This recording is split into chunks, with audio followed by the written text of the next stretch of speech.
It's actually pretty easy to spot someone who tends to overthink or get caught up in mental self-conflict. They usually send a lot of messages when chatting. They explain themselves a lot. They'll always add an emoji to their messages, because if they don't, it feels way too cold. They're constantly trying to read the tone behind someone's text, and the second a message feels off, their mind goes into overdrive.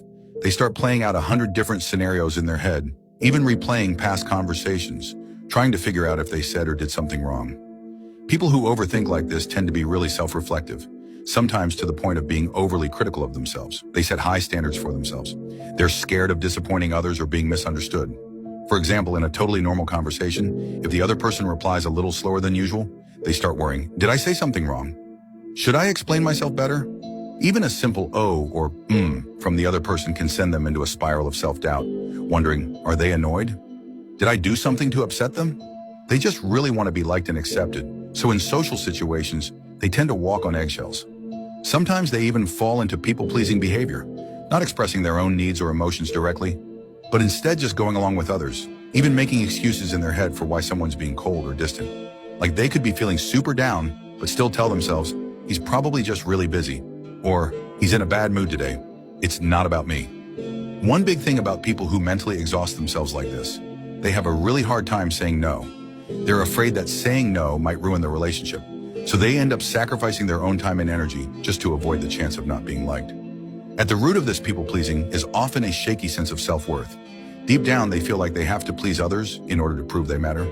At work, they're often perfectionists. They expect a lot from themselves. They can't stand making mistakes. Even simple tasks might get checked over and over again. One tiny piece of criticism can keep them up all night. They constantly seek external validation, but even when they get praise, they struggle to truly accept it. The root of this kind of mental burnout often comes from feeling insecure as a kid. Maybe they were criticized a lot, or made to feel like they were never good enough. They were scared to make mistakes, scared of being blamed, scared their emotions weren't allowed, and that pattern follows them into adulthood, where they keep second-guessing and criticizing themselves. As kids, they might have thought, if I just try harder, mom and dad won't be mad anymore. And as adults, it turns into, if I can just be a little better, people will like me more.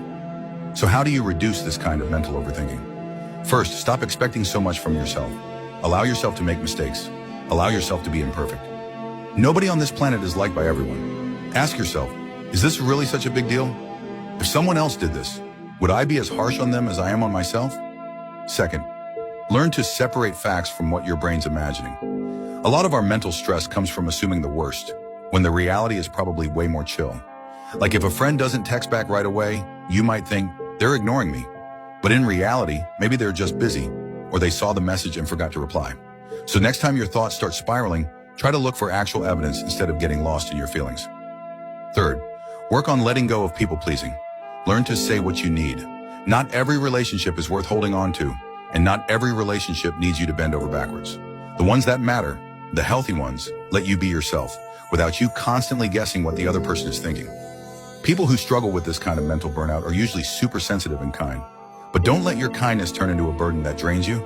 You deserve love, and you deserve a life that feels light and peaceful.